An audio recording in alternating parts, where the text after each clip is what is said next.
continuar hablando del aparato visual. Aquí nos vamos quizás a concentrar un poquito en algunos detalles que va a ser más de información de cultura general que en sí lo del desarrollo del aparato visual. Esto aunado que yo soy oftalmólogo, ¿no? Entonces, información muy general que me parece que es de uso diario. El globo ocular empieza a aparecer, inició su formación a la cuarta semana, es decir, cuando vemos que se forman las vesículas primarias, se recuerdan cosicéfalo, mesencéfalo y tromboencéfalo, ya a la cuarta semana de ese prosencéfalo empieza a aparecer una evaginación que va a ser el primordio del globo ocular. El globo ocular tiene un origen múltiple y eso lo hace muy susceptible a anomalías. Por eso es que ustedes ven muchas anomalías del globo ocular en la calle. Lo que pasa es que algunas son tan insignificantes o no tienen un efecto sobre la fisiología ocular que hace que no son tomados muy en cuenta por las personas, pero son muy frecuentes. ¿Quiénes participan en la formación del globo ocular? Participa el neuroectodermo, es decir, el de las vesículas cerebrales, el ectodermo superficial de la piel de la cabeza, el mesénquima cefálico y directamente células de la cresta neural que van a invadir este globo ocular. Si nosotros vemos esta imagen, si nosotros se están formando las vesículas cerebrales y yo logro cortar esas vesículas cerebrales en un corte frontal, yo vería lo siguiente. Vería que esto sería la vesícula cerebral y vería al ectodermo superficial, la cavidad, la pared del prosencéfalo con su gran cavidad, que lo vimos en clases anteriores. Y vamos a ver que en la parte inferior, como lo que sería a unos lados del piso de esa gran cavidad, se están formando dos evaginaciones inicialmente huecas que se van hacia los lados y lo vamos a llamar los surcos ópticos. Estas dos evaginaciones se van a ir más a buscar entrar en contacto con el ectodermo superficial y a eso le llamamos vesículas ópticas. Vean que es con OP. Si ustedes le quitan la P, diría ópticas. Y si es óptica sería de oído. Y esto hablamos del O. Entonces, esta vesícula se dilata y entra en contacto con el ectodermo superficial.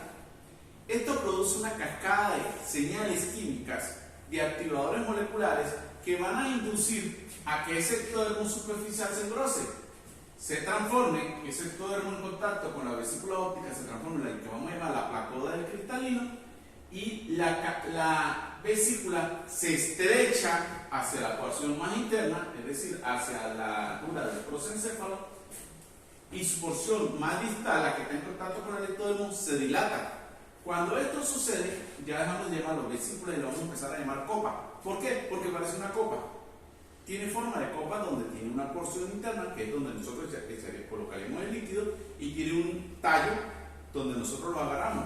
Y a ese tallo le vamos a llamar pedículo o tallo óptico.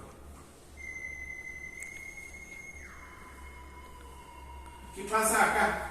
Cuando ese ectodermo que entró en contacto con la vesícula óptica para transformarse en copa, se engrosó, formó la placoda del cristalino.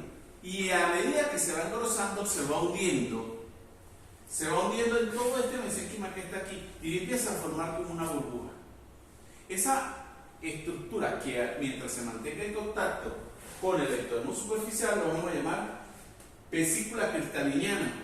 Después va perdiendo ese contacto, lo llamamos fosa cristaliniana, y cuando se despega por completo del ectodermo superficial queda como una burbujita llena de aire flotando ahí, y a eso lo vamos a llamar vesícula cristaliniana. A la vez estamos viendo cómo toda esa copa óptica se empieza a engrosar sus paredes, se empieza a engrosar la pared más interna, se empieza a engrosar la pared más externa, y hay un espacio entre las dos paredes. La pared más interna, la que está dentro de la copa, se llama capa interna de la copa óptica. La otra se va a llamar capa externa de la copa óptica, y entre las dos hay un espacio que se va a ir reduciendo y después queda como un espacio virtual que en nosotros permanece. Y ese espacio se llama espacio intrarretiniano porque está dentro de la retina. Y ese espacio es muy importante, porque la existencia de ese espacio es lo que nos va a explicar a nosotros de por qué se produce el desprendimiento de retina. A su vez, si ustedes se dan cuenta, en la porción inferior de la copa óptica hay una ranura. Y en esa ranura vean que aparecen unos vasos sanguíneos. En ningún momento habíamos visto esos vasos sanguíneos. Ahora lo vamos a ver cuando veamos formación del nervio óptico. Si seguimos avanzando, con el paso de las semanas, vemos que se despegó la vesícula, se forma la vesícula de cristalino inicialmente hueca. Vemos cómo la copa se cierra prácticamente sobre esa vesícula, la abraza y la envuelve, y vemos cómo los vasos sanguíneos que estaban aquí, que se metieron por esa hendidura, llegan hasta la vesícula del cristalino. Estos vasos se llaman vasos hialoideos. Y vemos poco a poco cómo la capa más interna se empieza a engrosar cada vez más. El espacio intrarretiniano se va reduciendo hasta que desaparece. ¿Qué sucede con el ectodermo superficial? Cuando se separa la vesícula por completo, este ectodermo superficial se cierra completamente y empieza a modificarse también. Ya lo vamos a ver. ¿Qué es esto que está aquí? Pues esto estamos simulando en este dibujito esquemático que está la pared del prosencéfalo inicialmente, pero ya aquí sería la pared del diencéfalo porque ha pasado, vamos más allá de la quinta semana. Todo este cuentito, y vamos a echar el cuento ya por separado del cristalino. ¿Qué pasó con el cristalino? Llegó la vesícula óptica, estimuló el ectodermo superficial, este ectodermo se engrosó, se empieza a hundir, y este ectodermo engrosado lo vamos a llamar placa cristaliniana. A medida que se hunde, se empieza a formar una depresión, la vamos a llamar fosita cristaliniana. Esta fosa se cierra, se despega del ectodermo superficial y me va a formar la vesícula del cristalino. ¿Qué estamos viendo? Que las paredes de la vesícula de ese cristalino no son simétricas. Estamos viendo que las paredes de la parte anterior se mantienen como unas celulitas, digámoslo así, como cúbicas, como cuadraditas. Pero la pared posterior vemos que son células que se empiezan a alargar. Estas células que se empiezan a alargar inicialmente son cilíndricas, se alargan tanto y empiezan a modificarse tanto que van perdiendo su núcleo y queda un citoplasma formado por fibras, tejido y moléculas que son transparentes, que son translúcidas, y van a formar las fibras del cristalino. Estas fibras se van a alargar tanto que van a ocupar el espacio, la cavidad que tenía la vesícula del cristalino, la empiezan a ocupar, y cuando entran en contacto la pared posterior con la pared anterior, que siguen siendo células cúbicas, entonces vamos a tener, que ya no hablamos de vesícula del cristalino, sino hablamos de cristalino propiamente dicho. ¿Ok? Y estas fibras que están formándose en el periodo inicial del feto, entonces le llamamos fibras primarias del cristalino. Las células de adelante que se mantienen cúbicas, que la vemos aquí, se llama el epitelio anterior del cristalino, y son las células que se mantienen a capacidad mitótica. ¿Por qué la parte posterior o el polo posterior del cristalino no tiene capacidad mitótica? Porque recuerden que el núcleo desapareció, no tiene núcleo, por lo tanto no tiene capacidad de división. Estas células se multiplican, van hacia la periferia, y a medida que se multiplican, pues van sustituyendo a las fibras que van degenerándose. Después se produce una segunda oleada y aparecen las fibras secundarias del cristalino, que es el núcleo fetal del cristalino, este es el núcleo embrionario, y así sucesivamente. ¿Qué sucede en las personas, en los adultos? Pues simplemente que esta capacidad degenerativa se ha perdido, las fibras pierden su capacidad de eliminar radicales libres, y al perder su capacidad de radicales libres se mantienen esos desechos y entonces se pierden su transparencia, se van colocando cada día más opacas hasta que se forma la catarata. Esto en los adultos. En los niños, ¿qué pasa? Que en algún momento este mecanismo se altera, ya sea de manera anatómica, digamos, la estructura como tal, o a nivel histológico, o a nivel fisiológico, bioquímico, trastornos del metabolismo. Veamos el pedículo óptico. ¿Se acuerdan que es el tallo de la copa que nosotros agarramos? Yo lo voy a cortar por aquí. Si yo hago un corte por aquí y yo lo veo de frente, yo voy a ver que ese pedículo tiene esta hendidura.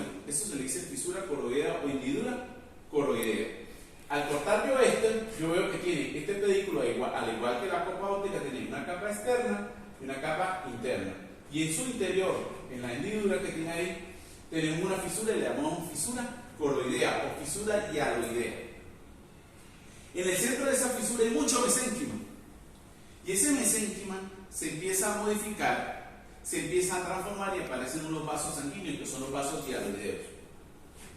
Estos vasos hialoideos que están aquí en el centro, vena y arteria, si hiciéramos el corte aquí longitudinal, lo veríamos de esta manera. Veríamos la vesícula del cristalino, la copa óptica, y vemos esos vasos hialoideos que llegan hasta el cristalino para nutrirlo, porque él está desarrollándose para formar las fibras y necesitamos nutrirlo.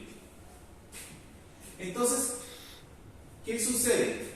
Que este pedículo óptico se nos va a transformar en el nervio óptico. A medida que se forma la retina y se desarrolla la retina, que lo vamos a ver ahorita, se empiezan a producir gran cantidad de fibras, se empiezan a emitir las fibras que van a constituir el nervio óptico. Estas fibras que vienen de las células ganglionares de la retina se van hacia el nervio óptico, invaden este tallo óptico y lo van a invadir engrosando la capa interna. Y a medida que engrosan la capa interna, este espacio que está entre las dos capas va a ir desapareciendo. ¿Qué sucede? Que ellos no solamente engrosan eso aquí a este nivel, tanto hacia acá, sino que lo engrosan hacia adentro, hacia donde está, hacia la fisura coroidea. Y empieza a modificarse tanto que llega a atrapar y quedar en el interior del nervio óptico un vaso y una arteria. Y es la única parte del cuerpo donde ustedes van a encontrar un nervio que en su interior tiene un vasos funcionales, una arteria y una vena. Es la única parte donde ustedes van a encontrar. Siempre van a encontrar una arteria, una vena y un nervio uno al lado del otro. Aquí no, aquí quedó atrapado en su interior. ¿Qué sucede? Que la porción entre lo que es el futuro nervio óptico y el cristalino, esos vasos deben desaparecer, esos vasos hialoideos deben desaparecer, porque el cristalino, como ustedes van a conocer más adelante cuando vean fisiología y bioquímica, no se nutre por irrigación directa. Él se nutre a través del humor acuoso y a través del humor vítreo. No tiene irrigación directa, porque si hay una vascularización del cristalino, el cristalino se va a opacificar. Y no nos conviene que esté opaco. Vean acá, miren cómo ya desapareció prácticamente el espacio intrarretiniano, ha desaparecido. La retina interna, la capa más interna, se ha engrosado tanto que lo vamos a llamar retina. La capa nerviosa de la retina se ha engrosado y sus fibras ganglionares están dirigiéndose al nervio óptico. Y se cierra ese nervio óptico con la fisura coroidea, y los vasos que estaban entre la cabeza del nervio óptico y el cristalino deben desaparecer, los vasos hialoideos que estaban ahí. Ellos desaparecen y vemos cómo la vesícula cristaliniana, ¿por qué le decimos vesícula? Porque tiene un espacio todavía en su interior. En el momento en que se aparezca ese espacio, ya le decimos es cristalino propiamente dicho. Vemos como las fibras de la capa posterior se han ido elongando, las células anteriores se mantienen chiquititas y van unificando. Vemos que la capa externa de la copa óptica, ya la vamos a decir que se llama la retina pigmentaria. Y ya el nombre de pigmentario me está diciendo que tiene pigmento. ¿Y de dónde viene ese pigmento? De los melanocitos. Entonces, células de melano, en este caso serían melanoblastos, de las crestas neurales, migran y se ubican en esta capa y le van a dar la coloración oscura que tiene esa capa y la vamos a llamar epitelio pigmentario de la retina. ¿De dónde se forma el epitelio pigmentario de la retina? De la capa externa de la copa óptica. Y el resto de las capas de la retina se forman de la porción de la capa interna de la copa óptica. Y recuerden este espacio, que aquí está exagerado, que se ve como blanco.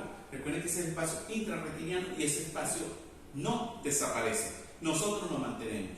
Por eso, cuando hay un proceso inflamatorio, traumático, un esfuerzo que genere salida de líquido que se pueda acumular entre este espacio, tenemos un desprendimiento de retina. Porque este espacio no se cierra, existe todavía. Es el espacio retiniano. Pero ¿qué sucedió con el ectodermo superficial? El ectodermo superficial que quedó inmediatamente al frente de la vesícula cristaliniana, todo lo que está verdecito nos está representando el mesénquima cefálico. Entonces, ese ectodermo superficial recibe señales, activación de genes y señales moleculares que van a hacer que ese ectodermo superficial se transforme, se modifique y empiece a desarrollarse la córnea. El mesénquima que está entre el cristalino y la futura córnea va a empezar a desaparecer para formar en la cámara anterior del globo ocular.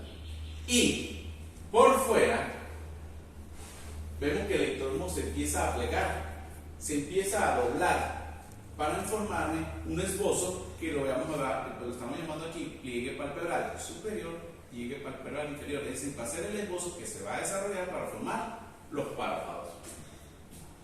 ¿Qué está sucediendo con el resto del mesénquima? Decimos que el que está entre la futura córnea y el cristalino empieza a desaparecer, va a formar unos espacios, una cavidad. Y el que está alrededor de la vesícula óptica se empieza a condensar. El que está en contacto directo con la vesícula óptica se vasculariza mucho y va a formar la correis. El que está por fuera se empieza a formar una malla de fibras entrelazadas de colágeno muy fuerte, muy resistente, que se torna de color blanquecino. Son fibras entrelazadas formando una malla y eso lo vamos a llamar la esclerosis.